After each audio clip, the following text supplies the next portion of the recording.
हाँ बेटा, देखिए इसमें जो है चलना हमारा काम है में वर्कबुक में पेज नंबर 173 उसका पहला क्वेश्चन देखिएगा। गति प्रबल पैरों में भरी पंक्ति द्वारा कवि मनुष्य को क्या संदेश दे रहा है? तो इसके माध्यम से देखिए कि जीवन में ये कवि मनुष्य को प्रेरणा दे रहा है और हमेशा सक्रिय और गतिशील रहने के लिए कह रहा है कि मनुष्य के पास असीम शक्ति है और वो हमेशा उसके पैरों में गति बनी रहे, इसलिए वो मनुष्य को प्रेरित कर रहा है, वो मनुष्य को प्रेरणा दे रहा है कि वो हमेशा चलता रहे और हमेशा वो अपने लक्ष्य को पूरा करने के लिए वो चलता रहे, कहीं बीच में रुके ही ना। इसलिए इस पंक्ति द्वारा कवि मनुष्य को संदेश दे रहा है। क्लियर? अगर आप लिख नहीं पाएंगे तो सेकंड देखिएगा।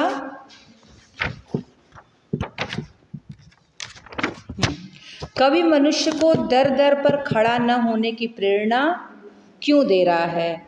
कवि मनुष्य को दर दर पर खड़ा न होने के लिए इसलिए कह रहा है कि मनुष्य जो है वो भाग्य के सहारे ना रहे, किसी दूसरे को दोषी न ठहराए और खुद वो कर्म करता ही रहे।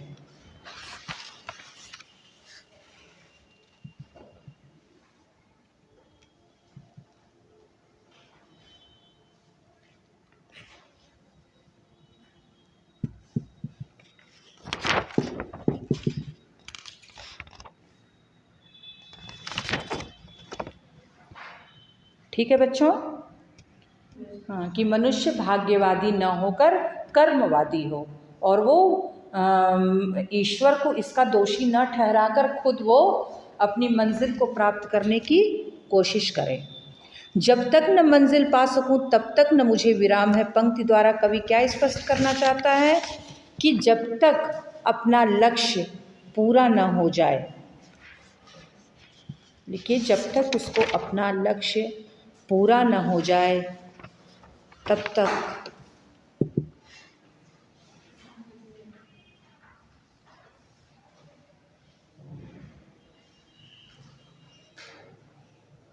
तक उसे विश्राम नहीं करना है और वह चलता ही रहेगा। वो रास्ते में जब तक उसको अपने लक्ष्य का उसको अपने जीवन का लक्ष्य न मिल जाए तब तक वो कहीं भी रुके ना, चलता ही रहे, क्योंकि चलने का नाम ही जीवन है, समस्याओं का सामना करने का नाम ही जीवन है।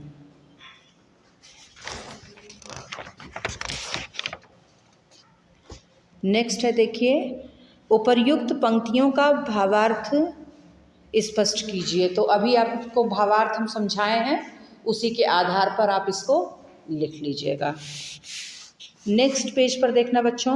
कुछ कह लिया, कुछ सुन लिया, कुछ बोझ अपना बट गया, अच्छा हुआ तुम मिल गई, कुछ रास्ता ही कट गया, क्या राह में परिचय कहूँ, राही हमारा नाम है, चलना हमारा काम है। तो कुछ बोझ अपना बट गया, कवि का ये कहने का क्या भाव है कि यहाँ पर कवि ने ये कहा है कि रास्ते में हमें बहुत सारे लोग मिल जाते हैं और वो सुख दुख बांट लेने के बाद में कुछ बोझ हल्का हो जाता है। यहाँ कवि ने अपने किसी प्रिय के बारे में कहा है कि अच्छा हुआ जो तुमसे मेरी भेंट हो गई, जिससे हमारा कुछ रास्ता कट गया और हमारा कुछ बोझ हल्का हो गया।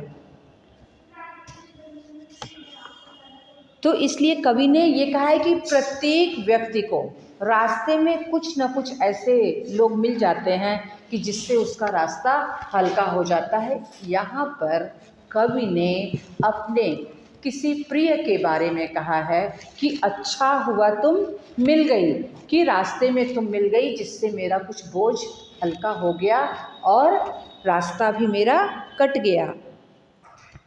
अच्छा हुआ तुम मिल गई, कवि को कौन कहाँ मिल गई, उससे मिलने से क्या लाभ हुआ। अच्छा हुआ तुम मिल गई, वही अभी जो एक्सप्लेन हमने किया है कि वो रास्ते में अपने मित्र के बारे में कहा है। कवि को कौन कहाँ मिल गई, तो रास्ते में राह में चलते हुए वो मिल गई, उससे मिलने से क्या लाभ हुआ कि उनका कुछ रास्ता कट गया और बोझ हल्का हो गया। फिर है कि कवि अपना परिचय किस रूप में देता है और क्यों देता है, तो कवि अपना परिचय एक राहगीर के रूप में देता है, एक पथिक के रूप में देता है, क्योंकि इस रास्ते पर चलने वाला हर व्यक्ति एक राही है, एक पथिक है। किस रूप में देता है, पथिक के रूप में देता है। क्यों देता है, तो उसका आंसर वही है कि क्योंकि हर व्यक्ति एक राहगीर है, एक पथिक है।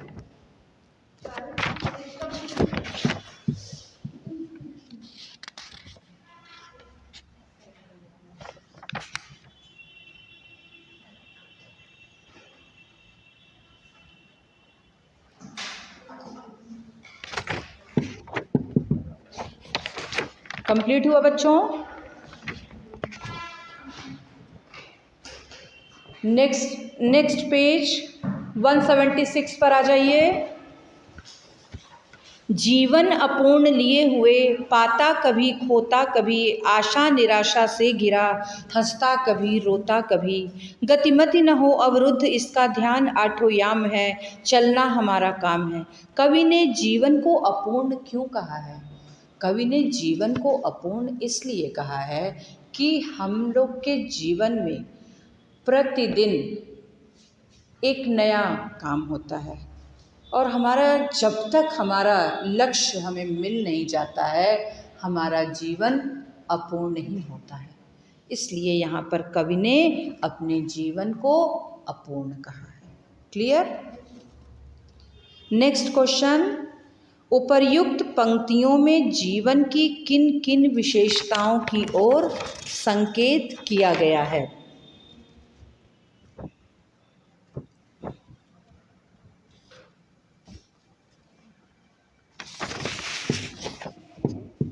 तो इसमें जो है उपर्युक्त पंक्तियों में ये जीवन की कौन कौन सी विशेषताएं, जीवन अपूर्ण लिए हुए, पाता कभी खोता कभी, कि प्रत्येक व्यक्ति कुछ पाता है और कुछ खोता है। ये जीवन की एक बहुत बड़ी विशेषता है। जैसे कि हम लोग का जो जीवन क्रम चल रहा है, हम लोग धीरे धीरे धीरे बच्चा बड़ा होता जाता है, बड़ा होता है, उसका विवाह होता है, उसके बच्चे होते हैं और फिर जनरेशन आगे बढ़ती जाती है, लेकिन पीछे के बाबा दादी माता पिता ये लोग छूटते जाते हैं।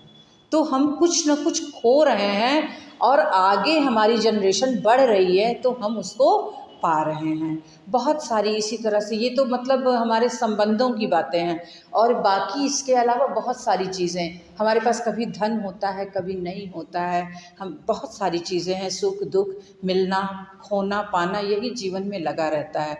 हमेशा किसी को पूरे जीवन खाली कुछ मिलता नहीं रहता है और खाली कुछ खोता नहीं रहता है। ये दोनों जीवन के दो पहलू हैं, इसलिए कभी कुछ मिलता है कभी कुछ खोता है। आशा निराशा से घिरा, हंसता कभी रोता कभी, और हमारा पूरा जीवन हंसते और रोते कट जाता है। अभी कुछ सुख मिला तो हम हंसने लगते हैं, कभी कुछ दुख मिला तो हम रोने लगते हैं। तो ये जीवन की एक बड़ी विशेषता है। गतिमति न हो अवरुद्ध इसका ध्यान, आठों याम है। और बस हमारे जीवन की गति और मति कभी अवरुद्ध न हो। क्लियर। गतिमति न हो अवरुद्ध पंक्ति का आशय स्पष्ट कीजिए। इसका आशय वही है जो हमने अभी बताया कि गति मतलब मेरे पैरों की गति चलती रहे और मेरी बुद्धि काम करती रहे। मति मतलब बुद्धि, मति मेरी हमेशा चलती रहे, हमेशा हम सही काम करें, मेरा सद्विवेक चलता रहे, हमेशा हम सकारात्मक सोच मेरी चलती रहे, मेरी बुद्धि अवरुद्ध ना हो कि किसी पुरानी चीज़ को लेकर एकदम नहीं कि अरे लोग कहते हैं अरे इनकी बुद्धि बिल्कुल कुंद हो गई है, मतलब कुछ सोच नहीं सक रहे हैं। लेकिन बस हमें क्या करना है कि अपनी बुद्धि मेरी हमेशा चलती रहे। नेक्स्ट देखना बच्चों, उपर्युक्त पंक्तियों द्वारा कवि मनुष्य को क्या प्रेरणा दे रहा है। उपर्युक्त पंक्तियों द्वारा कवि मनुष्य को प्रेरित कर रहा है हमेशा चलायमान रहने के लिए, हमेशा क्रियाशील रहने के लिए, हमेशा सक्रिय रहने के लिए। ठीक है। फिर इस विशद विश्व प्रवाह में किसको नहीं बहना पड़ा, सुख दुख हमारी ही तरह किसको नहीं सहना पड़ा। फिर व्यर्थ क्यों कहता फिरूं, मुझ पर विधाता वाम है, चलना हमारा काम है। उपर्युक्त पंक्तियों में कवि ने मानव जीवन की किस सच्चाई को उजागर किया है। उपर्युक्त पंक्तियों में कवि ने मानव जीवन की सबसे बड़ी सच्चाई को सामने लाया है। वो उनका कहना है कि सुख दुख हमारी ही तरह किसको नहीं सहना पड़ा। जो सुख और दुख हम काट रहे हैं वैसा ही प्रत्येक व्यक्ति को सहना पड़ता है। हर व्यक्ति के, हो सकता है कि हमारे सुख के दिन चल रहे हैं तो दूसरों के दुख के दिन चल रहे हैं, तो हमें लगता है कि वो ज़्यादा दुखी है। हो सकता है कि दूसरा हमसे ज़्यादा सुखी है और हम दुखी हैं, तो हमें लगता है बस सारा दुख भगवान ने हमको दे दिया है। तो ऐसा हमें कभी नहीं सोचना पड़ता है, सोचना चाहिए हमेशा सुख और दुख व्यक्ति को मिलते ही रहते हैं, कभी सुख कभी दुख। फिर व्यर्थ क्यों कहता फिरूं, मुझ पर विधाता वाम है। फिर हम क्यों बार बार ईश्वर को दोष दें कि ईश्वर मुझसे नाराज़ हैं। इसमें पंक्ति द्वारा कवि क्या संकेत कर रहा है तथा क्यों, तो इस पंक्ति द्वारा कवि ये संकेत कर रहे हैं कि हम अपने भाग्य को दोषी न ठहराएं बल्कि अपने कर्म पर विश्वास रखें। क्यों? क्योंकि सिर्फ भाग्य के भरोसे हमें कुछ नहीं मिलता है। हमको हमेशा अपना कर्म करना होता है, हमेशा हमको अपनी मेहनत करना होता है, उसके फलस्वरूप हमें उसकी मंजिल मिलती है या वो हमारे लक्ष्य मिलता है। अगर आप पढ़िएगा नहीं तो आप कैसे सोच सकते हैं कि हमें जो है बोर्ड में हम टॉप करेंगे। जब आप पढ़ लेंगे पूरा सब कुछ आपके मन में सारे कोर्स सब कुछ कंप्लीट हो जाएंगे तभी आपको अच्छा रिजल्ट आएगा। ऐसा थोड़ी कि जाके सो जाओगे और कहोगे कि अरे ईश्वर ने हमको नंबर ही नहीं दिया, हमको तो अभी तक तो हम टॉप करते रहे लेकिन अब जाके हमको कुछ नहीं मिला। तो ये तो बोर्ड वालों की गलती है, तो भगवान की गलती, किसी की कोई गलती नहीं होती है। हम खुद जिम्मेदार हैं अपने भाग्य के लिए, अपने कर्म के लिए, अपने जीवन को आगे बढ़ाने के लिए। ठीक है।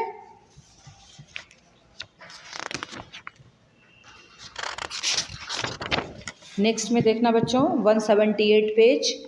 उपर्युक्त पंक्तियों में भाग्य पर रोने को मनुष्य की किस दुर्बलता की निशानी बताई गई है।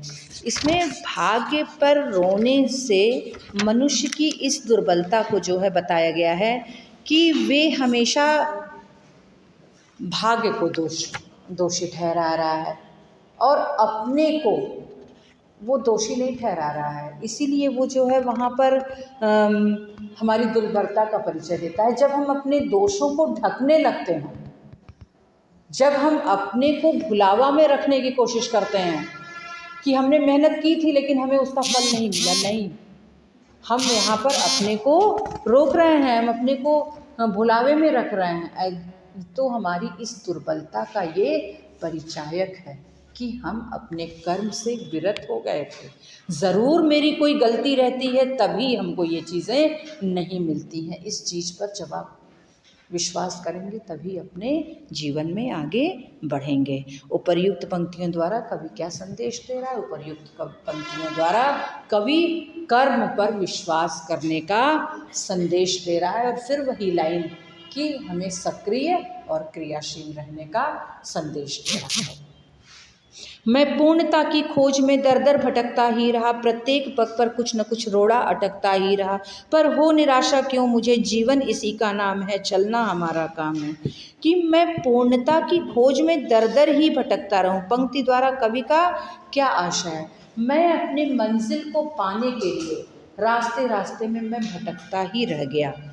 इससे कवि का ये आशय है कि प्रत्येक व्यक्ति जीवन में अपने लक्ष्य को प्राप्त करने के लिए बहुत सारी समस्याओं का सामना करता है। और रास्ते में दर दर भटकने का मतलब है कि हम लोग ठोकर खाते रहते हैं, विघ्न बाधाओं का सामना करते हैं, लेकिन मनुष्य उसको पाने के लिए लगा रहता है। तो इससे कवि का यह आशय है, प्रत्येक पग पर कुछ न कुछ रोड़ा अटकता ही रहा, लेकिन प्रत्येक कदम पर हमारे रास्ते में कुछ न कुछ विघ्न बाधाएं आती ही रहीं। पंक्ति द्वारा मानव जीवन की किस सच्चाई को उजागर किया है? पंक्ति द्वारा मानव जीवन की इस सच्चाई को उजागर किया गया है कि जब भी हम कोई भी अच्छा काम करने जाते हैं, जब भी हम किसी रास्ते पर जाते हैं, तो रास्ते में बहुत सारी रुकावटों का हमें सामना करना पड़ता है। तो उन रुकावटों का सामना हमको बहुत ही धीरज से, बहुत ही धैर्यवान होकर, बहुत ही सहनशीलता से उसका सामना हमें करना होगा। और उन विघ्न बाधाओं से हमें घबराकर अपने लक्ष्य को छोड़ना नहीं चाहिए। उन विघ्न बाधाओं का हमें सामना करना चाहिए और तब हम अपने रास्ते में आगे बढ़ सकते हैं। तो मनुष्य के जीवन की इसी सच्चाई को यहाँ पर कवि ने उजागर किया है कि हमको अपने रास्ते में आने वाली रुकावटों से घबराना नहीं चाहिए। जीवन इसी का नाम है। पंक्ति द्वारा कवि ने मानव जीवन के संबंध में क्या कहा है? तो जीवन यही है ही, चलना ही हमारा जीवन है। इसी को हम जीवन कह सकते हैं। जिस तरह से ऊपर से झरना बहता है, जब तक वो गिर रहा है तब तक वो झरना है, नहीं तो रुका हुआ पानी। ऐसे ही जब तक मनुष्य चल रहा है, मनुष्य की सांसें चल रही हैं, तो वो मनुष्य नहीं तो मिट्टी है ना। तो इसलिए कहा जाता है कि जीवन इसी का नाम है, बस चलना ही हमारा जीवन है। जब तक हमारी सांसें चलती रही, मेरी बुद्धि चलती रही, मेरे पैर चलते रहे, तब तक हमारा जीवन है। उपर्युक्त पंक्तियों द्वारा स्पष्ट कीजिए कि जीवन में आने वाली बाधाओं का सामना हमें किस प्रकार करना चाहिए। जीवन में आने वाली बाधाओं का सामना हमें पूर्ण धीरज से और स्थिरता से करना चाहिए, बिना घबराए हुए।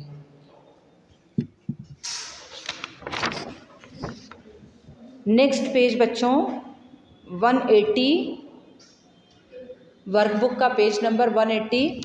कुछ साथ में चलते रहे, कुछ बीच ही से फिर गए, पर गति न जीवन की रुकी, जो गिर गए सो गिर गए। चलता रहे हरदम उसी की सफलता अविराम है, चलना हमारा काम है।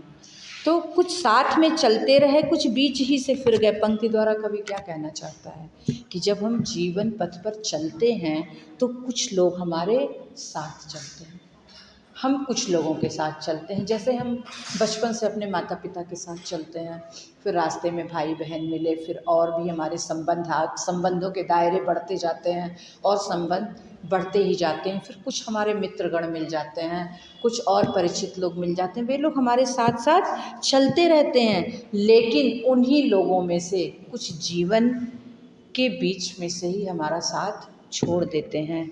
तो इस पंक्ति द्वारा कवि यही कहना चाहते हैं कि हमारे जीवन में जो लोग हमारे साथ चल रहे थे, उसमें से कुछ हमारा साथ छोड़कर चले भी जाते हैं, लेकिन हमारा जीवन रुकता नहीं है, जीवन क्रम हमारा चलता ही रहता है। चलना हमारा काम है कविता में भाग्यवाद पर किस प्रकार चोट की गई है? तो चलना हमारा काम है कविता में भाग्यवाद पर इसलिए चोट की गई है कि हम लोग का जब कोई काम बिगड़ जाता है, जब हमको पूर्ण सफलता नहीं मिलती है, तो हम ईश्वर को दोषी ठहराते हैं। वो हम अपने मन को एक भुलावा देते हैं कि हमने कोई गलती नहीं की, वो तो ईश्वर ने मेरे साथ ऐसा किया। अगर हम चलते चलते रास्ते में गिर गए तो कहा जाता है कि अरे हमको भगवान ने गिरा दिया, हम तो सही से चल रहे थे, लेकिन हमको ऐसी ठोकर भगवान लगा दिए कि हम गिर गए।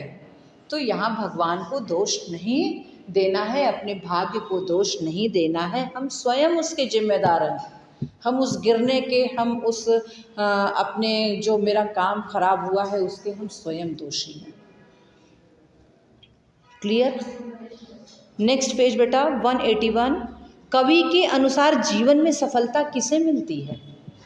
कवि के अनुसार जीवन में सफलता जो कभी झुकता नहीं, हमेशा अपना काम करते रहता है। हाँ, जो हमेशा अपने कर्म पथ पर लगा रहता है, जो अपना काम करता रहता है, जीवन में उसी को सफलता मिलती है। जो हमेशा सिर्फ अपने लक्ष्य की ओर देखते हुए अपनी मंजिल को पाने के लिए और सही ढंग से अपनी बुद्धि का इस्तेमाल करते हुए और वो अपने काम को करता है, जीवन में सफलता उसी को मिलती है। कवि ने कविता में चलना हमारा काम है पंक्ति को बार बार क्यों दोहराया गया है? कवि इससे क्या प्रेरणा दे रहा है? कवि इससे क्या प्रेरणा देते कि जीवन में लोग आते जाते रहते, लेकिन तब भी अपना काम करते रहना चाहिए, कभी रुकना नहीं चाहिए।